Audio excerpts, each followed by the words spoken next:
আর মনে রাখবেন প্রিয় ভাইয়েরা, দুনিয়ার জীবনে আমরা যাদেরকে নিয়ে বসবাস করি আর কি, প্রকৃত অর্থে তারা আমাদের আপন নন। আমাদের প্রকৃত আপন সত্তা হচ্ছেন আল্লাহ রাব্বুল আলামিন। আল্লাহর চেয়ে আপন আপনার কেউ নেই পৃথিবীতে। তো সেই আল্লাহকে আপন করে নেন, আপনি বুদ্ধিমান। আল্লাহকে বাদ দিয়ে অন্য সব কিছুকে আপন করে নেবেন, আপনার মৌতের পরে আপনাকে এরা ভুলে যাবে। আপনার মৃত্যুর পরে এরা আপনাকে খুব বেশি দিন মনে রাখবে বলে মনে হয় না, রাখলেও বছরে বছরে একদিন। কিন্তু আল্লাহ রাব্বুল আলামিন একটা মুহূর্ত আপনাকে ভুলে থাকবেন না।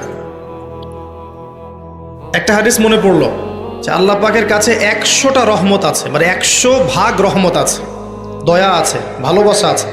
তার মধ্যে 1 ভাগ তিনি সৃষ্টি জগতের মধ্যে দিয়েছেন। ওই যে গাভী তার বাচ্চাকে চেটে পরিষ্কার করে না, কুকুর তার বাচ্চাকে দুধ খাওয়ায় না, ওই 1 ভাগ রহমতের জন্য, 1 ভাগ দয়ার কারণে।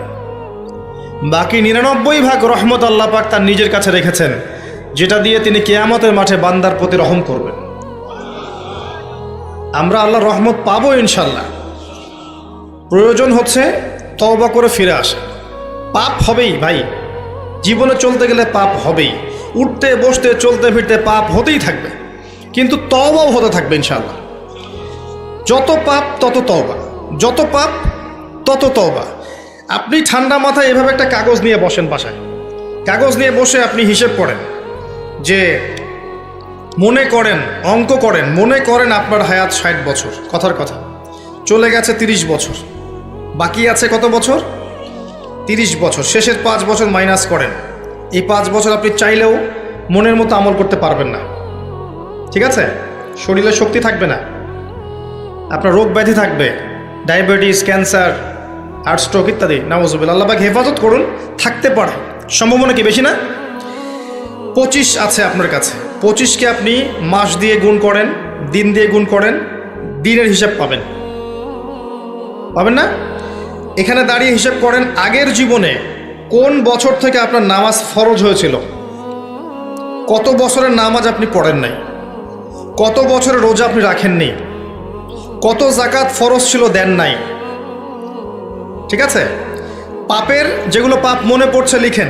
আমি অমুকের সাথে জেনা করেছি, আমি অমুক দিন অমুক অমুক জায়গায় মদ খেয়েছি, আমি অমুককে হত্যা করেছি, আমি অমুককে পিটিয়েছি, আমি কিশোর গ্যাংয়ে ছিলাম, আমি ক্যাসিনোতে গিয়েছি, আমি এটা করেছি, এটা করেছি, লিস্ট করেন। প্রত্যেকটা পাপ দেখবেন, এক একটা পাপের জন্য আপনি আল্লাহর কাছে আলাদা আলাদা করে আল্লাহর কাছে দোয়ায় বলবেন, আল্লাহ আমি ওই পাপ করেছিলাম, আল্লাহ আমাকে মাফ করে দাও, আমি ওই পাপ থেকে তওবা করছি আল্লাহ, আর জীবনে কখনো এই পাপ করবো না ইনশাআল্লাহ। এরকম করে তওবা করেন, তওবাটাকে ফিল করতে পারবেন। খালি মুখে যদি বলেন আস্তাগফিরুল্লাহ ওয়া আতুবু ইলাইহি, ফিল করতে পারবেন না। আপনি লিখেন, বুঝবেন যে আপনি কি কি করেছেন জীবনে। করা যাবে না এটা, যেগুলো মনে পড়ছে করা যাবে কিন্তু। এরপরে অজু করবেন, করে সুন্দর করে 2 রাকাত সালাত পড়বেন, পরে চোখের পানি ছেড়ে আল্লাহর কাছে কান্নাকাটি করবেন যে আল্লাহ এই কাজ আমি করেছিলাম, আমি প্রত্যেকটা কাজ আমি আল্লাহ স্বীকার করছি যে আমি এগুলো ভুল করেছি। আল্লাহ তুমি আমাকে যত নেয়ামত দিয়েছো সব নেয়ামত স্বীকার করছি আল্লাহ, এবং আমি যত পাপ করেছি, তোমার অবাধ্য হয়েছে, সব স্বীকার করছি আল্লাহ, তুমি আমার পাপগুলোকে মাফ করে দাও। 1 মুহূর্তের মধ্যে আল্লাহ পাক মাফ করে দেবে ইনশাআল্লাহ তাআলা। শুধু তাই না, আল্লাহ পাক বলেছেন যে আল্লাহ পাক এই সমস্ত গুনাহগুলোকে নেকি দিয়ে পরিবর্তন করে দিবেন ইনশাআল্লাহ। ইল্লা মান তাবা ওয়া আমানা ওয়া আমিলা আমালান সালিহান, আছে না একটা সূরা ফুরকানে, ইল্লা মান তাবা ওয়া আমানা ওয়া আমিলা আমালান সালিহান।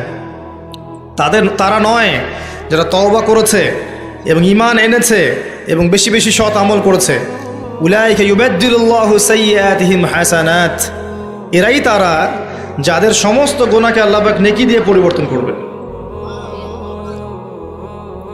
শয়তান ধোঁকা দিবে আপনাকে, শয়তান বোঝাবে এত তাড়াতাড়ি কেন, এখনো সময় পড়ে আছে, পরে তওবা করো, এত দ্রুত দিনের পথে আসতে হবে কেন, অনেক সময় পড়ে আছে, আগে পড়াশোনা শেষ করো, এসএসসি শেষ হোক, ইন্টার শেষ হোক, অনার্স শেষ হোক, মাস্টার্স শেষ হোক, একটা চাকরি আগে পাও, বিয়ে শাদী হোক, পরিবার হোক, শেষ বয়সে গিয়ে একটা হজ করে আলহাজ টাইটেল নিয়ে নেবো, ব্যাস হয়ে গেল।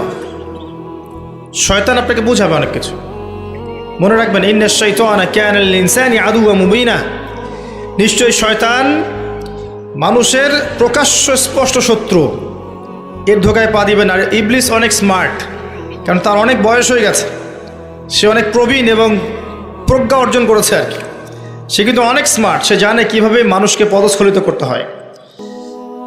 সে মানুষকে নেক সুরতেও ধোকা দিতে পারে। নেক সুরতে মনে হচ্ছে ভালো কাজ করছি আমি, দেখবেন এই ভালো কাজের মধ্যেও দেখবেন ধোকা দিয়ে ফেলেছে, এত স্মার্ট। তো আমি যে পয়েন্টটাতে কথা বলছিলাম যে যুব সমাজকে যদি ইব্রাহিমের মতো, ইসমাঈল আলাইহিস সালামের মতো, মুহাম্মদ সাল্লাল্লাহু আলাইহি ওয়াসাল্লামের আদর্শে উজ্জীবিত হয়ে জীবন করতে হয়, প্রথমে তওবা করতে হবে। খালেস তওবা করে সমস্ত পাপ ছেড়ে দিয়ে বাকিটা জীবন, এই যে 25 বছরের টার্গেট করেন, এই 25 বছর আমি কি করতে চাই, আমার লাইফের গন্তব্য জান্নাত, জান্নাতে যেতে হলে আমার কি দরকার, আল্লাহর সন্তুষ্টি। আমি একটা জীবন পেয়েছি, এই 25 বছরের পর আমি আর থাকবো না পৃথিবীতে। এই সময়টুকুতে আমি কি করতে পারি নিজের জন্যে, নিজের পরিবারের জন্যে, আমার পরবর্তী প্রজন্মের জন্যে, ঠিক আছে, আমার উম্মার জন্যে, দেশের জন্যে বা রাষ্ট্রের জন্যে আমি কি করতে পারি, প্ল্যান করতে হবে। আমি কি পড়বো, এখন কোন কোন বই পড়বো, কোন কোন সাবজেক্ট পড়বো। পড়াশোনা করতে হলে আমাকে কার কার কাছে যেতে হবে, লিখে ফেলেন। পড়াশোনার পরে আমি কিভাবে আমল করব, দিন রাত কেমন করে গোছাবো, 24 ঘন্টা রুটিন করে ফেলেন। তারপরে আপনার রিজিকের দরকার, আমি কি রিজিক চাচ্ছি, হালাল না হারাম, আমি হালাল যাচ্ছি। হালাল যদি চাই, আমি হালাল জব খুঁজবো, হালাল ব্যবসা করব, হালাল কৃষিভিত্তিক কাজ করব, হালাল কিছু করব, হারামে যাব না। প্রত্যেকটা কাজ ক্যালকুলেশন করে করেন। বিয়ে করব, এরপরে আমি কাকে বিয়ে করব, এই জিন্স এবং টি শার্ট পরা মেয়েকে, নাকি একটা পর্দাশীল মুত্তাকি মেয়েকে? যে মুত্তাকি মেয়েকে টিক চিহ্ন দিলেন, এবার আসেন মুত্তাকি মেয়ে খুঁজতে হবে। মুত্তাকি মেয়ে ফেসবুকে পাওয়া যাবে না, ওই মেসেঞ্জারে পাওয়া যাবে না, হোয়াটসঅ্যাপে, ইমো, ভাইবারে পাওয়া যাবে না, ওইখানে যোগাযোগ করতে হবে। উপরে যোগাযোগ করে বলতে হবে, রব্বানা, বলেন, হাব লানা মিন আজওয়াজিনা ওয়া যুররিয়াতিনা কুররাতা আয়ুন ওয়াজআলনা লিল মুত্তাকিনা ইমামা। সূরা ফুরকান শেষের দিকে আছে। এই দোয়া করতে থাকেন আল্লাহর কাছে, আল্লাহ পাক মিলাই দেবেন ইনশাআল্লাহু আযজা ওয়া জাল্লা। ভুলেও ওই জিন্স এবং গেঞ্জি সংস্কৃতির মেয়েকে ঘরে তুলেন না, এই আপনার পরিবারটা জাহান্নামের টুকরা হয়ে যাবে। এই কাজ ভুলেও করতে যায় না। আর এটাও মনে রাখেন যে সব বোরখা মানেই মুত্তাকি পরহেজগার মেয়ে নয়, সব বোরখার পিছনেই দিনদার মেয়ে থাকে না, এটাও মাথা রাখবেন। ওইখানে কানেকশন করেন, ইনশাআল্লাহ আল্লাহ পাক ব্যবস্থা করে দিবেন ইনশাআল্লাহ। রিজিক কে দেয় ভাই? আসমান জমিন সৃষ্টির 50,000 বছর আগে, কত হাজার? 50,000 বছর আগে আল্লাহ পাক তাকদির লিখে ফেলেছেন। লেখা হয়ে গেছে আপনার কার সাথে বিয়ে হবে, আপনার কয়টা বাচ্চা হবে, আপনি কত বছর থাকবেন পৃথিবীতে, কিভাবে মারা যাবেন, কোন দিন মারা যাবেন, এবং মৌতের পর আপনার কি হবে। এই পৃথিবীতে আপনি কত কোটি চালের দানা খাবেন, কত কোটি ডালের দানা খাবেন, কতগুলো মাছ খাবেন, কতগুলো মাংস খাবেন, সব লেখা আছে, সব লেখা আছে। আল্লাহ পাকের এই পুরো সিস্টেমের মধ্যে আমরা, এর বাইরে যাওয়ার কোনো ক্ষমতা নেই। মানুষ তো আল্লাহকে চিনে না, মানুষ আল্লাহকে চিনে না বলেই আল্লাহর অবাধ্য হয়। উমর রাদিয়াল্লাহু আনহু আমিরুল মুমিনিন, ইসলামের দ্বিতীয় খলিফা, রাতের বেলা তাহাজ্জুদ পড়তেন, আবার রাতের একটা অংশ অল্প একটু বিশ্রাম নিতেন, নিয়েই আবার বের হয়ে পড়তেন জনগণের খোঁজখবর নেওয়ার জন্যে। দেখছেন যে এক মা চুলার উপরে হাঁড়ি বসিয়ে রেখেছে, হাঁড়িতে কিছু নাই, বাচ্চাটা কাঁদছে। গল্পটা জানেন না? এটা প্রসিদ্ধ গল্প, কিন্তু প্রসিদ্ধ কাহিনী, বিভিন্ন কিতাবে এসেছে। তো তিনি গিয়ে জিজ্ঞাসা করলেন, কি সমস্যা, বাচ্চা কাঁদছে কেন, খাবার কোথায়? তো এই মহিলা বলছে, ওয়াল্লাহি হাযা বাইনি ওয়া বাইনা ওমর, আল্লাহর কসম করে বলছি এই অবস্থাটা আমার ওমরের আর আল্লাহর মাঝখানের ব্যাপার। মানে এ অভিযোগ করছে আল্লাহর কাছে ওমর সম্পর্কে রাদিয়াল্লাহু আনহু।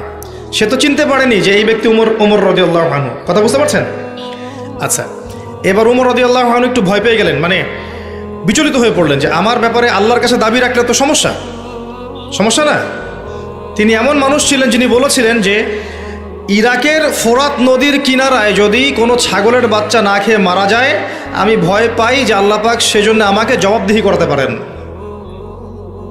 এমন ছিলেন তিনি আমিরুল মুমিনিন, খেজুর পাতার মসজিদে বসে অর্ধবিশ্ব শাসন করেছেন, অর্ধবিশ্ব, এবং মাটিতে ঘুমাচ্ছেন।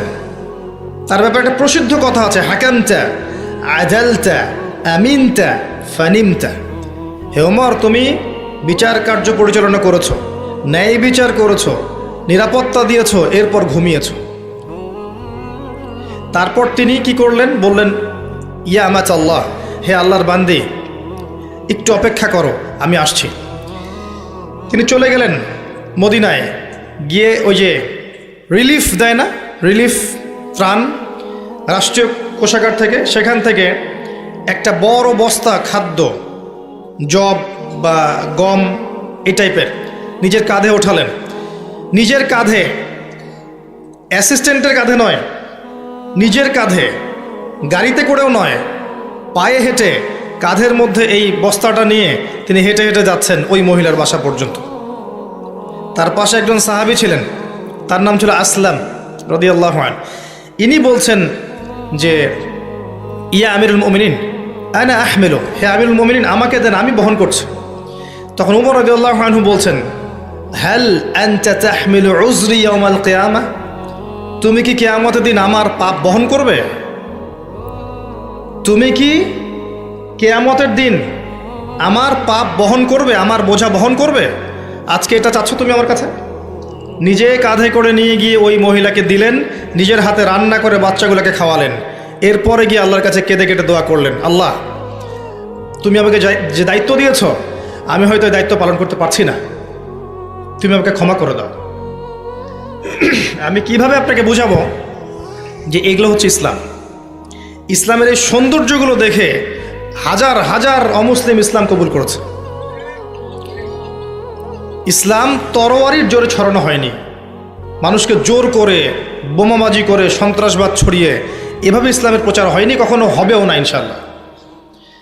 ইসলাম এভাবে সৌন্দর্য দিয়ে প্রতিষ্ঠিত হয়েছে, ন্যায় বিচার দিয়ে, আদালত আমানত দিয়ে, মুসলিমদের তাকওয়া পরহেজগারিতার চরিত্র দিয়ে। মানে এই যুব সমাজের চারিত্রিক এই অধঃপতনের দিকে তাকান, এরা কি আসলে সেই উম্মার সদস্য? আদৌ কি আমরা উমর রাদিয়াল্লাহু আনহুর উত্তরসূরি, আবু বকর ওসমান আলীর উত্তরসূরি, খালিদ বিন ওয়ালিদ, তারেক বিন জিয়াদ, জায়েদ ইবনে হারেসা, জাফর ইবনে আবি তালেব, আব্দুল্লাহ বিন রওয়াহা তাদের অনুসারী, বদর এবং উহুদের সাহাবীদের মতো আমরা? আমাদের উচিত নিজের চেহারা আগে আয়নায় দেখা, কারণ প্রত্যেকটা নফসকে মৌতের স্বাদ গ্রহণ করতে হবে।